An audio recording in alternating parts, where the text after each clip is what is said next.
Este 25 de junio se ha puesto en vigor, digamos así, la ley de la eutanasia en todo el Estado español.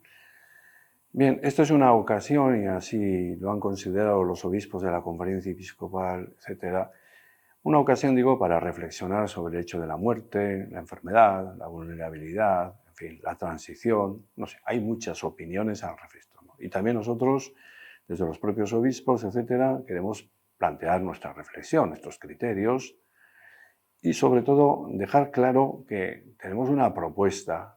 O sea, ante la eutanasia puede parecer a un cierto tipo de gente que es la única solución posible ante el sufrimiento, el dolor, en fin, situaciones últimas de la vida. No, y hay que decir que la propuesta es desarrollar lo que se llama el documento de últimas voluntades, ¿no? El testamento vital.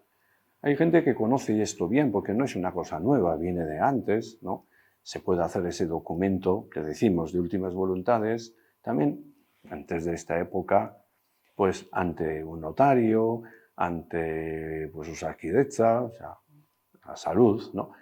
Pero la novedad es de lo que se trata en este momento es que los obispos han querido impulsar como una campaña, digámoslo así, para que todas las parroquias hagamos un servicio a la gente que pueda tener un poquitín de respeto o miedo para ir a hacer ese documento a esas instancias, ¿no? ¿De qué se trata? De que al final cualquier persona normal, sencilla de nuestras parroquias, pues encuentre en la propia parroquia la ayuda suficiente para firmar nuestro documento. Los obispos han preparado el documento que dice tres cosas, que es lo que interesa en este momento clarificar, ¿no? Primero, que nosotros no queremos en ningún caso la eutanasia o el suicidio asistido, no.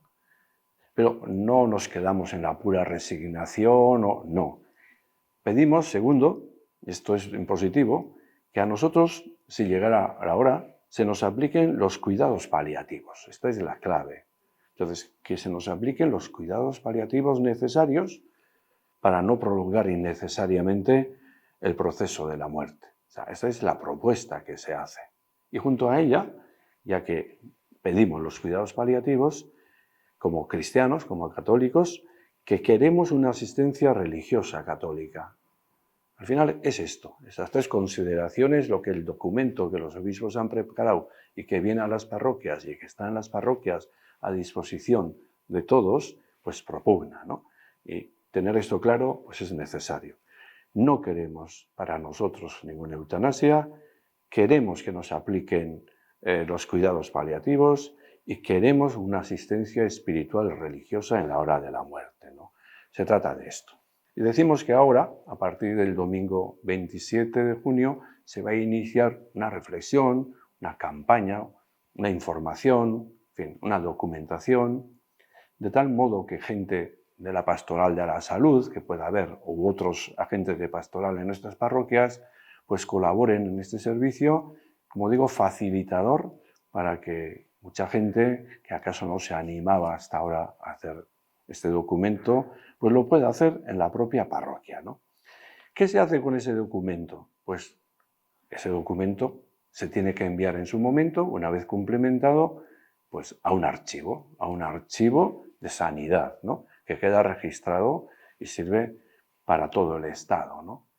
Porque es importante saber que ese documento queda inscrito en ese archivo y todos los médicos lo tienen en nuestra historia clínica. En el ordenador, cuando ponen mi nombre, etcétera, aparecería.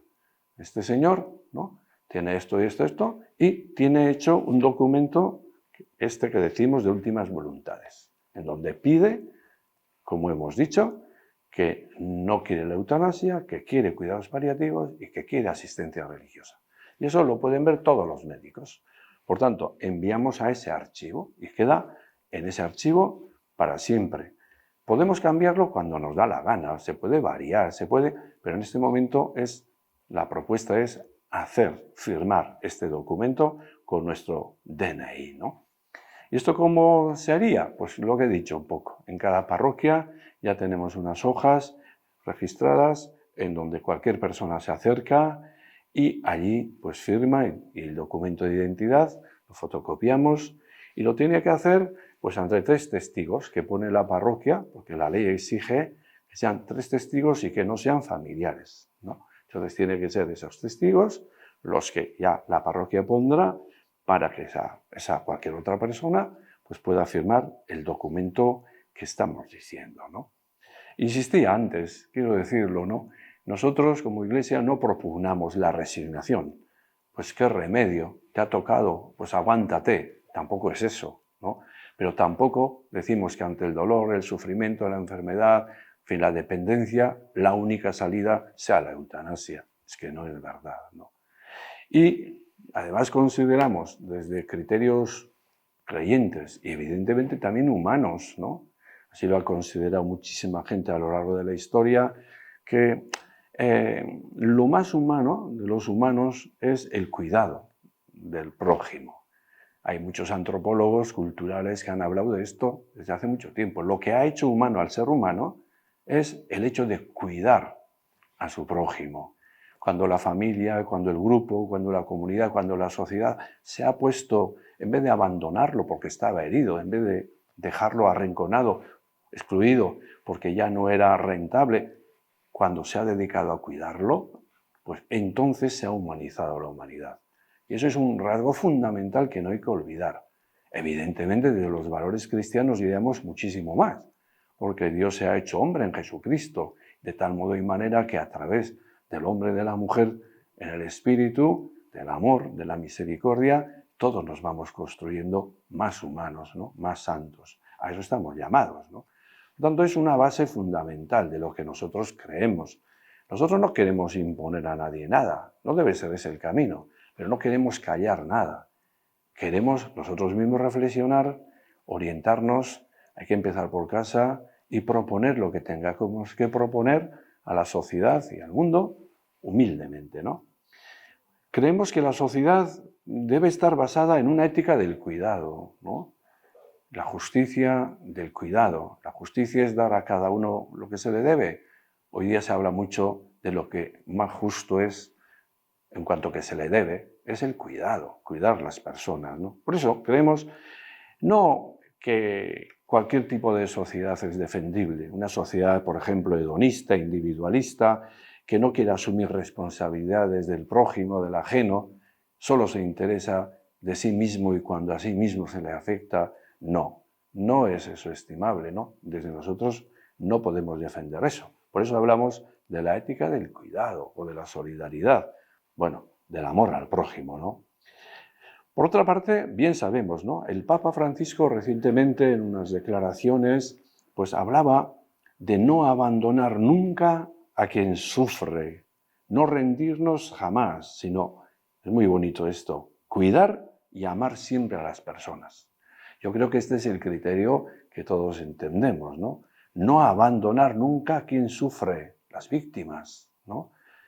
No rendirnos jamás ante las dificultades, no. Cuidar y amar a las personas. Anteriormente el Papa Benedicto XVI y Juan Pablo II ya habían hablado de estas cosas desde distintas perspectivas, ¿no? Recojo algo que dijo el Papa Benedicto XVI. Dice así: la grandeza de la humanidad está determinada por su relación con el sufrimiento y con el que sufre. O sea que mi humanidad, nuestra humanidad, está determinada por la relación que yo tengo con mi propio sufrimiento y con el sufrimiento del prójimo. Si yo me quiero escaquear, digámoslo así, si no quiero afrontar ese sufrimiento, quiero ir a lo aparentemente sencillo, si no me intereso por lo que está sufriendo la víctima en todos los sentidos, hay menos humanidad en mí y menos humanidad en el mundo, ¿no? Juan Pablo II, hablando también en ese sentido, decía: estoy convencido de que la eliminación directa y voluntaria de un ser humano siempre es inmoral. La eliminación directa y voluntaria de un ser humano es inmoral. Tenemos que considerar esto. Creo que esto todos estamos de acuerdo, pero hoy día lo que es moral e inmoral, hay tanta confusión, tanta diversidad y pluralidad. Tenemos el riesgo de no tener claro nosotros mismos cuáles nuestros principios y cuáles son nuestras doctrinas, ¿no? Bien, por tanto, esto es una campaña. En muchas parroquias, en fin, iniciaremos el 27 de junio, pero lo desarrollaremos ampliamente con más tranquilidad durante muchos días. Bueno, la eutanasia pues se ha iniciado, también es un proceso complejo, bueno, y a eso, como decía, tenemos que decir que hay más alternativas. No queremos que la gente considere que la única alternativa, la más compasiva, la más solidaria, sea la eutanasia. No. Y por eso esta campaña de las últimas voluntades o el testamento vital que tenemos. Y esto lo tenemos que hacer antes, cuando estamos bien.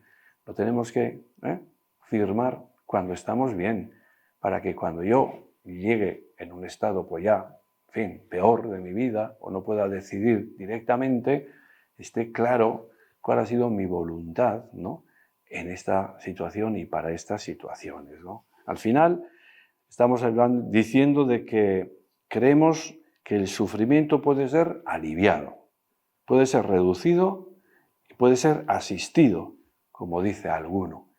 Y nosotros desde la pastoral de la salud, ¿no?, dentro de la Iglesia como hacia la sociedad, tenemos este mensaje que vivir y que comunicar. El sufrimiento es duro. Todo sufrimiento es realmente costoso. Saber llevar el sufrimiento con dignidad es todo un trabajo espiritual. Pero el sufrimiento no debe ser simplemente tratado como algo a rechazar por principio, porque puede ser aliviado, reducido y asistido. Y nuestra pastoral de la salud debería de estar o está, y en ese sentido trabajaremos para que cualquier persona que esté en situaciones graves, dependencias, enfermedades, ancianidad, y todos y cada uno de nosotros, pues encontremos, como digo, pues algo que nos pueda apoyar, que nos pueda orientar y que nos pueda aliviar. De ahí esta declaración que hacen los obispos y que nosotros acogemos y que transmitimos a las parroquias y queremos comunicaros a todos.